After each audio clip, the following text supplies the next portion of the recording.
check-up nima? Juda ko'p savollar keladi. Check-up nima? Check-up deb gapirasiz deb. Bilasizlarmi? Check-up bu tekshirish degani. Endi har bitta odam bir yilda bir marta o'zini check-up tekshirishi kerak degan fikrdaman. Demak, bilasizmi? Agar nimagadir bizadagi miyamizdagi ongimiz umuman teskarida, mana shu joyda transformatsiya qilib keladi. Nimaga biza albatta bir yilda bir marta tug'ilgan kun qilishimiz shart. Nimaga biza xudo andala uyiga mehmon ko'rganda tog'ora narsa olib borishga o'rganganmiz? Nega biz o'rtog'imiz kelsa, o'rtoqlarimiz yig'ilsak, kafega borib 1 million, 2 millionga odatiy holda borib ovqat yeb, uni oldida chiroyli ko'rinishga odat qilganmiz?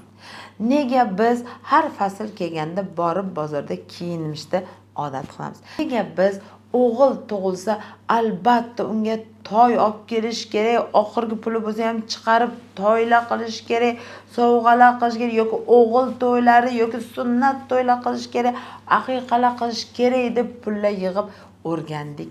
Yoki nega biz keling endi bitta mashinamiz bo'lsin deb oddiy hamma haydagan Matiz'ni olish uchun hamchi 30 million, 50 million pul yig'amizda, o'sha Matiz'ni haydab har kun ustaxonadamizda, lekin ana shunga pul yig'ib olamizda, lekin bir yilda bir marta o'zimizni tekshirishdan o'tkazmaymiz.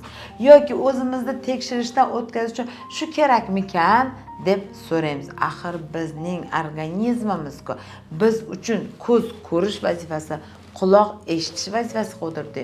Bularni ham o'zini srok godnosti bor-ku degan miyamizdagi shunaqa fikr nega yo'q? Men har doim aytaman, bilasizmi? Bir 30 yillar oldin 91-92-yillar oyim aytarlar, u paytlar sekin-sekin bir martalik plastmassa shpritslar kirishni boshlaganda, oyi plastmassa shpritslar kirdi desam, bu xalqga buni kirgizish qiyin derlar. Nimaga desam, juda qiyin. Shu qaynatilgan shpritsni qaynatib ishlatavergan yaxshi bitta ninani 100 martagacha qaynatib ishlatilardi-da. Mana shu juda ko'p abseslar bo'lardi. Oldinlari bizni yoshligimizda abses degani o'sha noto'g'ri ukol qilingan joyda infeksiya kirib, yiringlab, chuqur bo'lib ketardi. Mana o'sha paytda men aytardim, yo'q bo'lardi, har doim ishonganman. Hozirgi kunda, hozir 2025-yilda taqdir taqozosi bilan men dars berishimda darsimda shunaqa bo'ldi, eski oldin shpritslar qaynatirib ishlatiladi deb aytishimga to'g'ri keldi. 20 yil oldin ham shunaqa izlaganimda ana shunaqa ko'p marta ishlatilgan shprits topa olmagandim. Va bilasizmi, hozir 3-4 yildan beri faqat miyamda aylanadi. Kelajakda bizning o'zbek xalqi ham birinchi o'rinda o'zini sog'ligini qo'yadi. Chet elda shunaqa-ku, har yili bir marta check-up qiladi. Yangi yilni shu bilan boshlaydi. Check-up bilan boshlaydi. Ya'ni check-up nima? O'zini tekshiradi. Yaqinini, masalan, erkaklar bo'lsa, ayolini tekshiradi va bolalarini tekshirtiradi. Ota-onasini tekshirtiradi. Kimda chunki kasallikni davolagandan ko'ra oldini olgan yaxshiroq degan fikr ularning miyasiga o'rnashdi. Va men aminman, men ishonaman, yildan yilga o'zini check-up qiladiganlar juda ham ko'payadi. Ishonasizmi, men o'tgan yili 1 yil bo'ldi. 1 yildan beri check-up dedimda, har xil check-uplar keldi. Meni eshitadiganlar, kuzatadiganlar o'zlari bordi. Mana men check-up qilib keldim, endi o'qib bering dedi. Voy, check-upni tepasida bitta aniq vrach o'tiradida, shikoyatlaringni eshitadi. Chunki 2 xil check-up bor. Birinchisi, shikoyat haqida gapirmaydi, sochi uchidan tirnoqgacha tekshirib beradi. U check-up ozgina qimmat yuradi. Ikkinchi check-up sizni shikoyatlaringiz bilan teradi. Masalan, aytasiz, soch to'kiladi, boshim og'riydi, boshim aylanadi, ertalab turganimda tomog'imda balg'am bo'ladi, yuragim tez-tez urib ketadi, ovqat yesam ovqat turganday bo'lib qoladi, o't qopim og'riydimi, o'ng qovurg'asida og'riq bo'ladi, oyoqlarim og'riydi. Ayol bo'lsa, vidilini keladi, erkaklar bo'lsa, nimagadir achish ko'p bo'ladi. deydi. Ana shu savollar bo'lsa va ularni yechimini topish uchun bitta doktor tepasida turib yozadi nima analizlar kerakligini va u doktor bu chizadi bichim ko'ylak bichganda bichim ha demak bu shikoyat bor. Sochi ko'p to'kilar ekan. Demak yo qoni quyuq yo qoni kam. Sizda общий analiz krov qoni kamligini bilyapti-da. Общий analiz krov kamqonlik nimadan bo'ladi? Temir kamqonlik, oqsil kamqonlik, B9, B12 kam. Demak, mana shu narsalarni tekshirishga yoziladi. Xo'p, yana nimadan soch to'kiladi? Qon quyuqligidan. Xo'p, unda qon quyuqligida kilogramma 6 taligini ovoraychi, qanaqa holatdagi ACTVlarni ko'raychi, fibrinlarni ko'raychi deydi. Agar qon yo soch ko'p to'kiladigan yo qoni quyuq chiqadi, uni to'g'rilaydi yoki kam. Xo'p, kam bo'lsa nima? Oqsil kamqonlikmi? Temir kamqonlikmi yoki B9, B12 kamqonlikmi? Aniqlab oladi. Keyin bosh og'rishi, bosh aylanishi to'xtang deydi. Bosh aylanishi bilan og'rishda farqi bor bo'ladi. Keling men bilan tekshiramiz. Balki sizga tomirlaringizdan yaxshi qon o'tmayotgandir. Nimaga o'tmaydi? Balki tomir o'tkazuvchanligida qon o'tkazuvchanligi qiynalib qolgandir. Balki shulardir ko'rish. Keyin ertalab turganda nimadir balg'am turadi. Nima ekan? Keling tomoqdan ekma olaylik. Nima bu har kun ertalab turadi? Yoki bu allergiyami? Immunoglobulin Y tekshiraylik. Yoki bu bakteriyami? Asosiy sirva RF ko'raylik. Mana shu narsalarni ko'rish kerak. Buning uchun albatta tepasida bitta doktor turish kerak. Chunki menga 1 yildan beri har xil check-upini ko'rdimda, hayron qoldim. Yana eng qizig'i, masalan, endokrinolog o'zini check-upini qilar ekan. Bu qoqda UZI'sini qilar ekan, gormon tekshirib bo'ldi. Bu qoqda muammo yo'q der ekan. Sud bezi vrachi o'zini ajini. Mani klinikam har doim shikoyatlar bilan ishlaydigan klinika bo'lganligi sababli har bitta kelgan bemorni o'tirib shikoyatini bitta yozamiz. Bitta va shikoyatidan kelib chiqqan holda analiz topshiradi. Har xilni eshitdik. 1 yildan beri voy dod shuncha analiz nima kerak? Kechirasiz, unda shuncha shikoyat nega aytasiz? Aytmang shuncha shikoyat. Sochim og'rimaydi, sochim to'kilmaydi, boshim og'rimaydi deb ayting. Biz o'sha analizni yozmaylik. Chunki men har doim glavvrachim ham kiraveradi Mehrin Sharifni. Saodat Yoruna 1 tonna shikoyat analiz yozsam voy dod deb ketdi deydi. Ular o'rtoqlar bilan o'tirib kafega 1 millionlab yo'qotishni oddiy hol deyishadi. Ular qudalari to'y bo'lsa, qudaga katta sovg'a olib berishni oddiy hol deydi.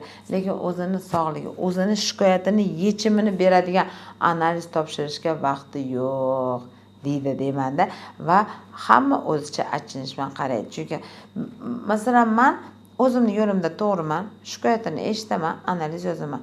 Menga nisbatan otilgan hech qaysi negativni qabul qilmayman. Masalan, kerakmi shunaqa analiz? Shikoyatni aytma, kerak emas deyman. Yoki voy dod buncha pul bo'ldi. Puling yetmaydigan bo'lsa bor, damini olib, qaytib pul yig'ib, oylik olib kelgin, keyin o'zingga ata. Yoki tug'ilgan kunni kamaytir, yoki hammaga birovga yedirmagin, birovga qilmagin, o'zing uchun sevgin deymanda, oddiy qarayman. Chunki odamlar bitta eski Matiz olib haydash uchun 30 million pul yig'ib, o'sha Matizni haydab yurganda men undan ko'ra o'zini bir marta tekshirtirib sog'lom bo'lsa chunki yaqinda qabulimga bilasizmi bitta xotin keldi. Men juda ham shokka tushdim. Chunki ayol aytayapti, bola yo'q ekan.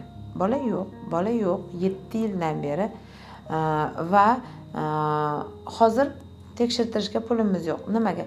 Xo'jayinim kreditga li 9 mi, li 10 mi shunaqa mashina olganlar va har oy 12 milliondan kreditimiz bor. Doktor Yandex qilib uni to'laydilar. Biz hali beri bolaga harakat ham qila olmaymiz, o'zimiz tekshirtira olmaymiz deb yig'lab beryapti ayoli. Men aytayapman, 12 million oyma-oy, unda nima kerak senga u mashina? Nima uchun? Xo'jayinim katta xo'jayinlarni olib yurib shu mashinaga o'rganganlar. Shuning uchun o'sha har doim komfortni sevadilar. Eskidan xalqimizda bitta gap bor. Ko'rpangga qarab oyoq uzat degani. Agar ko'rpaga qarab oyoq uzatmasang, ko'rpani tortganda oyog'ingni uchisharmanda bo'lasan degani. Men bitta fikrdaman. Siz mayli, mana men o'sha yigit bilan gaplashgan, balki hozir shu videoni u ko'rayotgan bo'lsa biladi ham. Men u bilan gaplashganimda bitta narsani aytdim. Chunki pritik sahr kasal bo'lib, sahr bo'libdi, oyoqlarigacha o'tib ketgan. Men aytayapman, mayli, 5 yil, 7 yil li olaman deb kecha-yu kunduz tinmay ishlaydi. 12 million topib arendaga berish uchun 5 yildan keyin xotiningga pravani o'rgat dedim.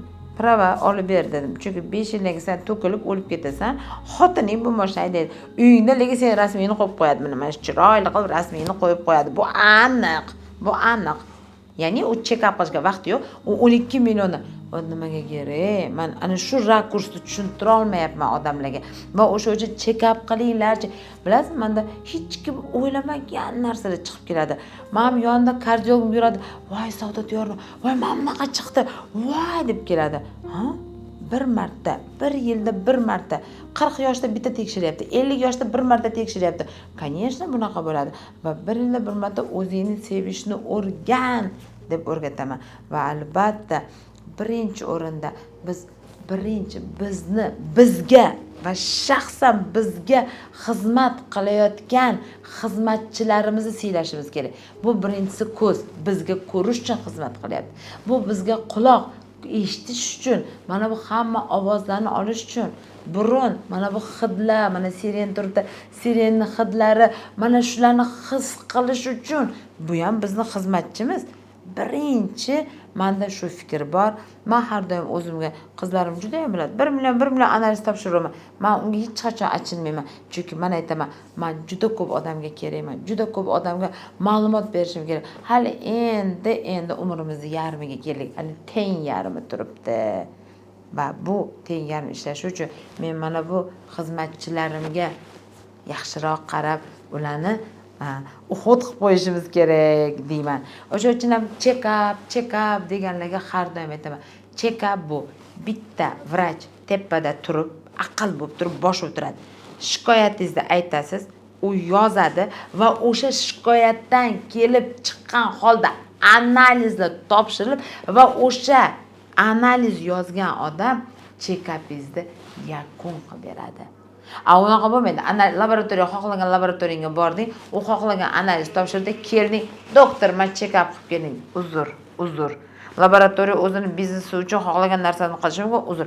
Bizda laboratoriya vrachga ishlash kerak. Lekin juda ham ko'p joyda vrachlar laboratoriyaga ishlab qolyapti. Bu achinarli holatda. Hamma demayman, sanoqli odamlar. Laboratoriya vrachni boshqargisi keladi. Menga ham kelishi, doktor, bizda bu bor. Menga kerak emas. Meni bilim salohiyatimga hali unga yetgan yo'q deb bor, mana tan olaman. Meni bilim salohiyatimga yetib kelgani yo'q. Men hozir shuni hazm qilib olay deyman. Laboratoriya doktorlarni o'ynatgisi keladi. Men bunday qilib o'ynadi. Uzr. Biz 7 yil medinstitutda, 3 yil magistraturada, 3 yil aspiranturada, 3 yil doktoranturada laboratoriya bizni boshqaruvchi o'qimadik deb javob berveraman. O'sha uchun har doim agar check-up qilmoqchi bo'lsangiz, aniq bir mutaxassisni ushlab, chunki juda ham ko'p yaxshi mutaxassislar, juda ham ko'p. Ularning yoniga borib, mana bitta check-up polni tekshirib bera olasizmi? Agar imkoniyatimiz bo'lib, endokrinologga boring, bu qo'g'da qilib bersin. Masalan, terapevtga boring, polni terapevtizga qilib bersin. Kardiologga boring, kardiologizga qilib bersin. Mana shu 3 ta sohani o'zidan ham tortib keta olamiz. Ginekologga boring, ginekolog, urologga boring, urolog qilib bersin, bo'lib qilsin. Lekin bizning klinikamizga agar murojaat qilsangiz, bizning klinika shikoyatlar bilan ishlaydigan. Bu yerga to'g'risini aytsam, men o'zim Saodat Yorimning maktabini qo'yganman. Har doim buni aytaman. Chunki bilasizmi, yillar davomida charxlana bu bo'yicha ishlay, men o'zimni maktabimni, o'zimni yo'nalishimni topib va o'zimdagi vrachlarimni ham meni yo'nalishim bo'yicha yuritib, masalan, ginekologga aytaman, sen faqat ginekolog emassan. Sen 7 yil medinstitutda o'qigansan, sen jigarni ham bilishing kerak, sen buqoqni ham bilishing kerak, sen sochni ham bilishing kerak. Sen oq xalat kiyding. O'tini pastdan tepaga qara deyman. Kardiologga aytaman, tepadan pastga qara deyman. Chunki biz vrachlarimiz, biz alohidadan tashqari. Shu uchun ham har doim birinchi zveno mendan so'rashadi, "So'da qanaqa doktorligingni?" "Vop doktorman" deyman. Vrach общий profili degan soha bor. Ana shu. Chunki har qanday odam 7 yil med institut tugatgandan keyin bizning hamma vrach O'zbekistonda o'qigan hamma vrachlarga qo'sh tirnoqdagilarni aytmayapman. 2-3 oy nutritsiologiyaga o'qib olib, nutritsiolog bo'lganlar haqida gapirmayapman. 7 yil qonun qoida med institutni tugatganlarning hammasini diplomida VOP deb yozilgan. Vrach общий profili. Ondan keyin davomiga endokrinolog alohida o'zini 3 yil o'qiydi. Ginekolog alohida o'zinikini o'qiydi va nimagadir fojia, ular faqat shu oxirgi 3 yil o'qiganini eslab qolishadi-da. 7 yillik VOP mana bizga qolib ketdi-da. Ana o'shani biz olamizda ko'rib, hammasini qilib sizlar uchun beramiz. Nima bo'lganda ham sizlar har doim o'zingiz sog'ligingizda mana shunaqa mutaxassislarni qo'liga topshiring va albatta check-upni har yil bir marta o'zingiz uchun, mana shu videomdan keyin bo'lsa ham o'zingiz uchun birinchi o'rinda check-upni yo'lga qo'ying. Uni yo'lini topganingizdan keyin albatta yoningizdagi umr yo'ldoshingizni albatta qildiring. Undan keyin bolalaringizni va ota-onangiz, qaynona-qaynotangizni albatta check-up qildiring. Har yil check-up soni ko'paytiring. Chunki men to'g'risini aytsam 2016-yildan beri check-up bilan shug'ullanaman. Bilasizmi, o'sha paytda bitta-ikkita oila check-up qildirardi. Hozirgi kunda check-up qildiradigan o'zimning oilam bor. Shularim 650 taga yetdi. Men juda ham faxrlanaman. Bularning soni ko'p. 650 ta oila o'zini har doim yanvar, fevral check-up qildiradi. Bilasizmi, yildan ular o'zi ham maza qiladi. Men o'zini yo'lini topib ketaverishadi. O'sha uchun men har bir odamni nechta odam bo'ladigan bo'lsa, mana shu O'zbekistondagilarni bir yilda bir marta o'zini check-up qildirishga chaqirgan bo'lar edim.